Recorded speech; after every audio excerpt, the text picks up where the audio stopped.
Hello बच्चों, good morning. मैं सदिया स्वागत करती हूँ आपका प्लूटस आईएएस के वैकल्पिक विषय इतिहास के श्रृंखला में एक नए टॉपिक के साथ। जैसा कि हमने पिछले क्लास में पाषाण काल में पूरा पाषाण काल के पॉइंट को समझा और क्या उनकी विशेषताएं हैं उनको समझने का प्रयास किया, और आज की क्लास में हम लोग मध्य पाषाण काल को समझेंगे। तो आप जल्दी से हमारे चैनल को लाइक और सब्सक्राइब कर लीजिए ताकि आने वाले ऐसे रोचक इतिहास के तथ्यों को जानकारी आपको मिलती रहे और आप हमारे चैनल से जुड़ जाइए। तो आइए स्टार्ट करते हैं कि मध्य पाषाण काल क्या था, है ना। तो मध्य पाषाण काल को हम कहेंगे कि ये पूरा पाषाण काल और नव पाषाण काल के बीच एक संक्रमण का काल था। संक्रमण मतलब बनता बिगड़ता हुआ काल था, है ना। हर चीजें क्या हो रही थी, रिफॉर्म कर रही थी, अपने आप को चेंज कर रही थी। मानव विकास की प्रक्रिया में तेजी से बढ़ रहा था और यूं कहे तो सरवाइव के लिए जो संभव हो सके वो प्रयास कर रहा था। उस तरह से अपने आप को बढ़ाने की कोशिश कर रहा था, उस वातावरण उस इन्वायरमेंट में ढालने की कोशिश कर रहा था, जो उनके लिए जरूरी था वो प्रयास कर रहा था। इसीलिए बोला जाता है कि सोच जो है वो क्या है, हमारी जो सोच होती है वही हमें विकसित करती है ना। गांधी ने भी बोला हुआ है कि हम जैसा सोचेंगे वैसा ही बन जाएंगे, है ना। तो हमने सोचा आगे के लिए कि हमें जीना है, सरवाइव करना है, और हम उस हिसाब से अपने काम को करते गए और आने वाले समय में पूरा पाषाण काल से मध्य पाषाण काल में इंटर हो गए या पहुंच गए हम, है ना। तो हम लोग देखेंगे कि क्या था पहला पॉइंट जो हम लोग देखेंगे इसमें इस तरह से कि यह क्या था, यह पूरा पाषाण काल और नव पाषाण काल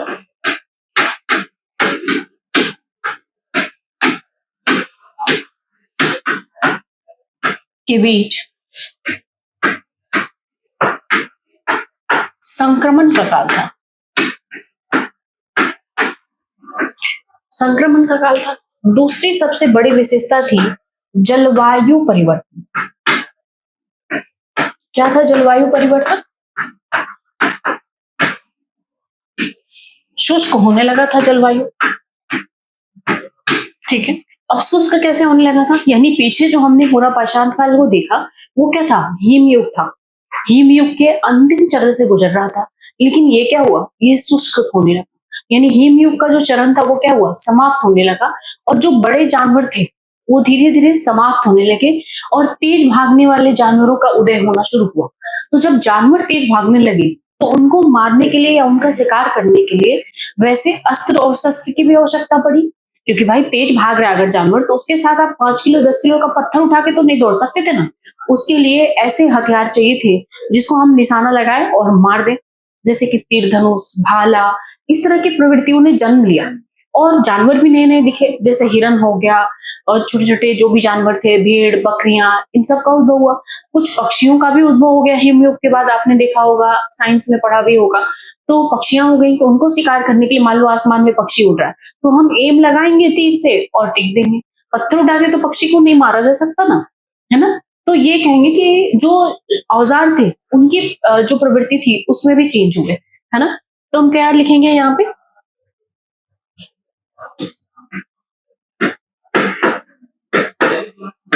हथियारों के आयाम बदले, हथियारों के आयाम बदले, ठीक है। जैसे जैसे तेज, नुकीले और लकड़ी या हड्डी से जुड़े हुए हथियार बनाए जाते।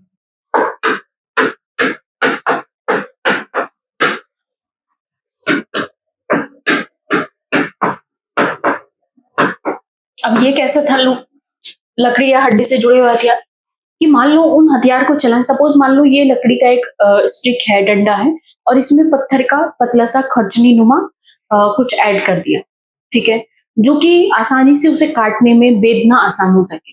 वैसे ही अगर हड्डी है, मजबूत हाथी का दांत वगैरह है, कोई ऐसी मजबूत हड्डियां हैं जिसमें पत्थर का एक छोटा सा अस्त्र लगा दिया और वो हथियार के काम में हो गया। जैसे इस तरह के तीर मिले हैं वहां से, है ना। मान लो ये हो गया, लकड़ी का डंठल लगा दिया, ये तीर था उस समय का जो खुदाई से मिला हुआ है। उसके अलावा अगर भाले जो मिले हुए हैं वो कुछ इस प्रकार के मिले हुए हैं, जो नुकीले और पॉइंटेड होते थे, है ना। जैसे मान लो इस तरह के दिखे हो, है ना, इसमें ये लगा दिया लकड़ी का। कुछ हथियार जो मिले हुए हैं वो कुछ अलग ढंग के मिले हुए हैं, दोनों तरफ से उनके नुकीले पॉइंट रहे ताकि दोनों तरफ से शिकार किया जा सके। तो ये जो डंठल लगे हुए थे, जो मिले हुए, वो परिवर्तन आया, देखने को मिला। धनुष भी मिला, ठीक है। मेरी ड्राइंग उतनी अच्छी तो नहीं है, लेकिन सपोज मान लो कि ये अगर धनुष की प्रवृत्ति है कि ये धनुष है, तो इसमें लगाने के लिए वो तीर भी बना। तो धनुष वगैरह ये सब आया किस लिए? क्योंकि जानवरों की प्रवृत्ति क्या हो रही थी, चेंज हो रही थी। अब छोटे जानवर ज्यादा थे, तेज भागने वाले जानवरों का विकास हुआ क्योंकि जलवायु परिवर्तन हो रहा था ना, इन्वायरमेंट चेंज हो रहा था। तो जो वैसे जानवर जो उस इन्वायरमेंट में सर्वाइव कर पा रहे थे, गर्मी बढ़ी, इस इन्वायरमेंट में सर्वाइव नहीं कर पा रहे थे और उनकी मृत्यु हो गई। तो छोटे और शुष्क क्षेत्रों में रहने वाले जो जानवर थे वो बच गए। कुछ जानवर ऐसे भी थे जो आकाश में उड़ रहे थे, तो उन्हें भी मार निकले। इसके अलावा जब इस तरह की चीजें आई तो खाद्य उपलब्धता भी बढ़ गई। पहले क्या था, ये लोग पहले सिर्फ बड़े जानवर को मार के खाते थे, लेकिन जब इस तरह के हथियार हुए तो वो पक्षी भी मार सकता था, छोटे जीवों को भी मार सकता था, पानी में रहने वाले मछलियों का शिकार भी कर सकता था। मध्य पाषाण काल में ही पहली बार मत्स्य, ठीक है, मत्स्य उपभोग के साक्ष्य मिले हैं, ठीक है। यानी मछली का कांटा प्राप्त हुआ है, इसका मतलब कि ये लोग मछली भी खाना शुरू करते थे। लेकिन अभी भी यानी अभी भी क्या थे, शाकाहारी और मांसाहारी दोनों थे। और कच्चा ही खाते थे। अभी तक इनको ये ज्ञात नहीं था कि भोजन को पका के खाना है। अभी भी भोजन को कैसे खाते थे, कच्चा ही खाते थे। दूसरा सबसे बड़ा जो इसमें विकास हुआ वो था कि मृतकों को दफनाने की परंपरा।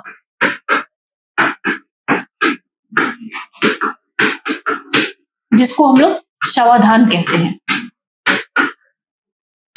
है ना, शवाधान कहते हैं, ठीक है। ये चीजें आपने देख लिया। अब क्यों हुआ होगा ऐसा? कहीं ना कहीं ह्यूमैनिटी, मानवता के प्रति लगाव उत्पन्न हुआ। पिछले क्लास में मैंने बताया होगा, जिन्होंने क्लास नहीं देखा है वो पिछले क्लास की वीडियो को जाकर देख सकते हैं कि जब विकास हुआ और विकास के क्रम में जब आगे बढ़ा तो मानवता का जो दौर था वो कहीं ना कहीं पूरा पाषाण काल से दिखने लगा। भले ही वो खाद्य संग्रह के लिए क्यों, समूहों में शिकार करना शुरू कर दिया इन्होंने। अब समूह बनने लगा तो एक दूसरे से ये कनेक्ट होने लगे, ह्यूमैनिटी बनने लगी इनकी। और जब ह्यूमैनिटी बनने लगी तो ये हुआ कि अगर उनका कोई जानने वाला अगर मर जाता है तो उसे खुले में छोड़ दें और उसे उसके सामने ही चील कौवे और गिद्ध नोच के खाएं। ये चीजें उन्हें समझ में पसंद नहीं आई। तब जाकर के सावधान की प्रक्रिया आई, मृतकों को उन्होंने दफनाना शुरू कर दिया और उनके साथ साथ जरूरत की चीजें डालने लगे। और इससे उनकी हैसियत का भी पता लगता है। हैसियत इन द सेंस कि जो थोड़े से संपन्न थे उन्होंने ज्यादा वस्तुओं को उसमें डाला है, जो संपन्न नहीं थे उनके साथ कम वस्तु थे। आखिर उन्होंने वस्तुओं को डाल के दफनाया क्यों होगा? हड़प्पा से जो मिले सावधान है उनसे तो यही ज्ञात होता है कि उनको ये ध्यान होगा कि ये यहाँ से अब किसी और दुनिया में जाएगा और वहां जाएगा तो उनको इन सामानों की जरूरत पड़ेगी, दैनिक जीवन की वस्तुओं की जरूरत, जैसे बर्तन हो गए, मृत भांड वगैरह, ये सारी चीजें डाली जाती है तो उनको उसकी जरूरत पड़ेगी, है ना। इसका मतलब कि उन्होंने मृत्यु के बाद जन्म और पुनर्जन्म में विश्वास करना शुरू कर दिया, ठीक है। तो हम यहाँ पे एक और पॉइंट लिखेंगे कि कहीं ना कहीं जन्म और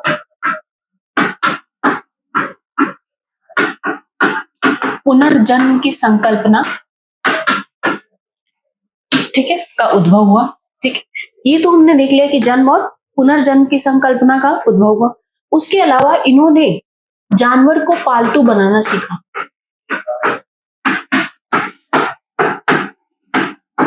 और पहला जानवर कौन सा था? कुत्ता, है ना। आखिर इन्होंने कुत्ता को ही क्यों पालतू बनाया और क्या वजह हो गई होगी कि कुत्ता को ही पालतू बनाया?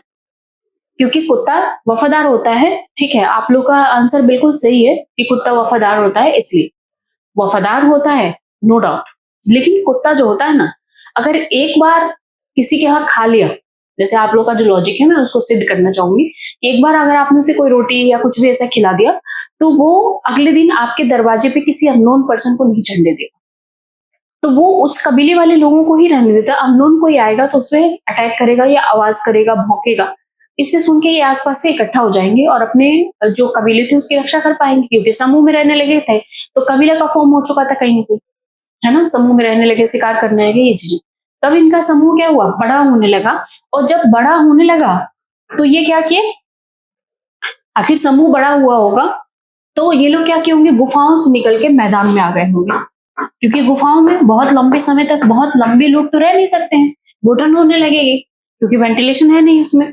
तो ये मैदानी भाग में आ गए और मैदानी भाग में सुरक्षा की दृष्टि से इन्होंने इसको पालतू बना लिया, कुत्ते को। तो ये भी कहीं ना कहीं एक लॉजिकल है, झोपड़ियां बना के रहते थे। तो झोपड़ी बना, मैदान में जब आए तो खुले में नहीं रहते थे, झोपड़ी बनाने के साक्ष्य मिलने लगे, है ना। जैसे अफ्रीका वगैरह से मिला है, कहीं कहीं से झोपड़ी के साक्ष्य प्राप्त हुए। और झोपड़ी के साक्ष्य के साथ साथ इन झोपड़ियों के अंदर गर्तवास मिले, जिसको हम लोग आज बेसमेंट बोलते हैं। और कहां से मिला है, जम्मू कश्मीर से, जम्मू के बुर्ज होम से, ठीक है। गर्तवास के साक्ष्य प्राप्त हुए हैं।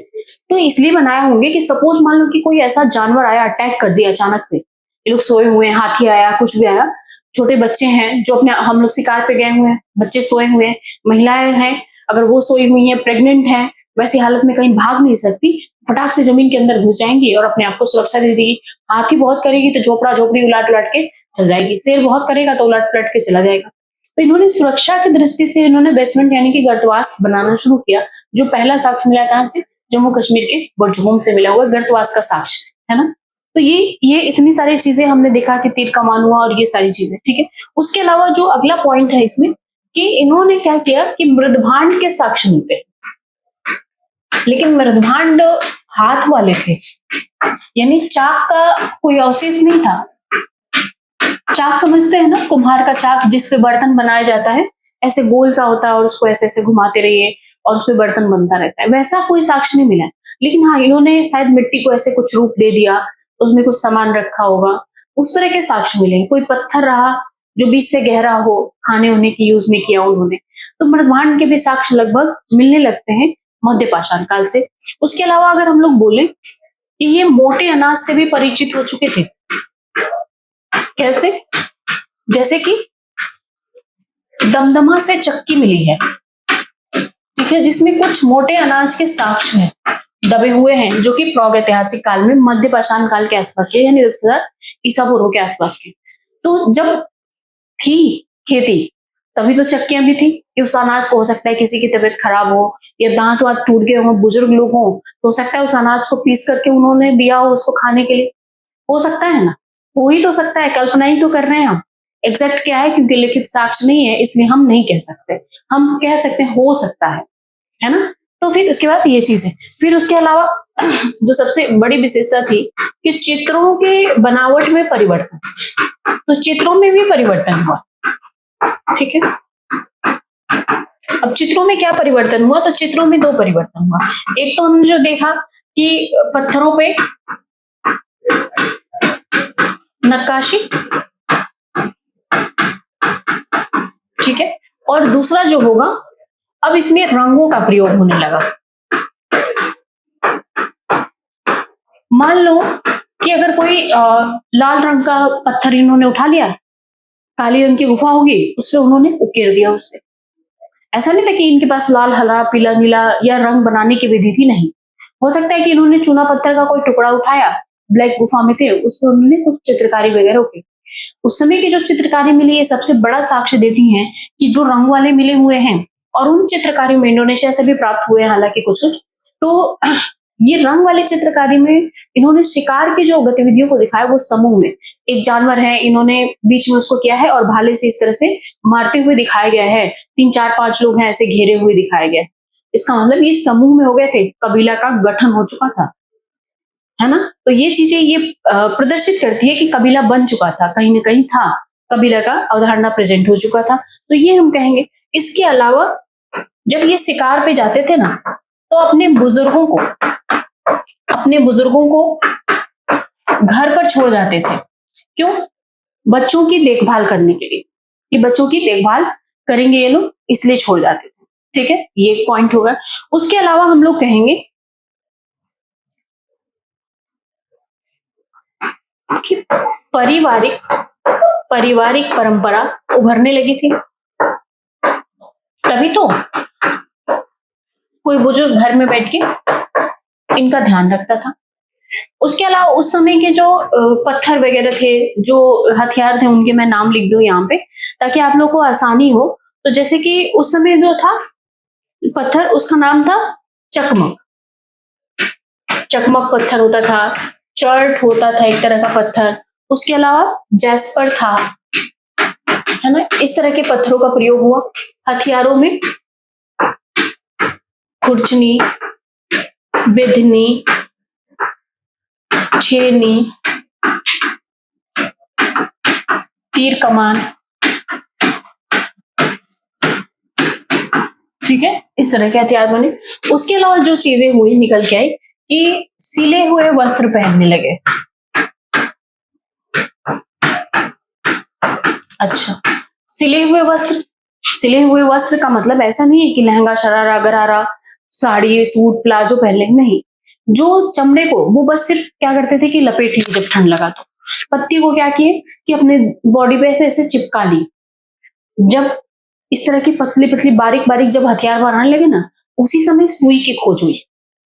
किसकी खोज हुई? सुई की, ठीक है। तो वो पत्तों, जो ऐसे रेशेदार पौधे होते हैं ना, उनके रेशे से एक दूसरे से उसको कनेक्ट करने लगे और बड़ा बनाने के लिए, ठीक। तो उसे बिछाने के लिए भी, ओढ़ने के लिए भी और पहनने के लिए भी प्रयोग करने लगे, बाकायदे उसको सिल करके। तो ये कह सकते हैं कि सिले हुए वस्त्रों से जो परिचय हुआ वो इसी काल में हो गया था, ठीक है। तो हमने ये सारी चीजें देखी और इस काल को क्या बोला जाता है, इसीलिए इस काल को मीसोलिथिक युग कहा जाता है।